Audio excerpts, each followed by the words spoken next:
السلام علیکم مرګرو څنګه الله خیر دی. اول دا ویډیو ګورئ او د ایس ایس پی سے بیان وورئ، وروستو بیا نوره خبره کوو. جی تھانہ بٹبیر کی حدود میں کل شام کو ایک 7-8 سال کی بچی لیا، اس کی مسنگ رپورٹ درج ہوئی تھی. اس کو جب تھانے میں اطلاع ملی تو اس کے بعد متعلقہ ایس پی وہ خود گئے، بچی کے والدین کے ساتھ ملاقات کی، پولیس نے سسٹمیٹک سرچ کی اور باقی جو دیگر قانونی کارروائی ہوتی ہے وہ کی گئی.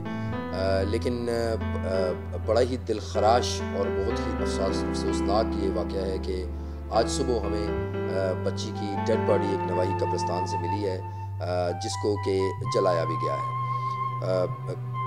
ہم سب بچوں والے ہیں اور انتہائی دل خراش واقعہ ہے. پولیس اپنی السلام علیکم. نن د بټبیر په حدود کې بالوخیل کلی یو ډیره وړه ماشومه معراج صاحب لور ده، وجیحه ګل نوم یې دی. پرون د ورځې روکه شوې ده او نن د هغې لاش سیزلی شوی میله وشولو. به حیثیت انسان او بیا مسلمان او بیا پښتون ما ته خو به انتهایی افسوس دی په دې خبره باندې چې داسې د ګل غونته ماشومانو سره دا کوم ظلم شروع دی.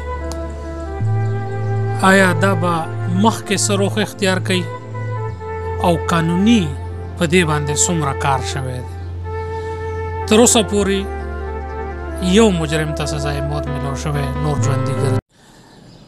د پاکستان د قانون او هم د کې پی کې پولیس لاسونه دومره واړه نه دي او نه کېدی شي. زه د آی جي خیبر پښتونخوا او د وزیر اعلی خیبر پښتونخوا به حیثیت د یو پاکستانی سټیزن په هکله دا اپیل کومه چې د دې خلاف د پوره اکشن واخیستی شي او چیف جسټس خیبر پښتونخوا ته وایم چې په دې باندې سو موټو اکشن واخلي او د دې کار کولو والا ته سره عام پانسي ورکړی شي چې آینده دپاره داسې قدم یو زناورنما انسان هم اوچت نه کړی شي. سوال کوم درته، سوال کوم.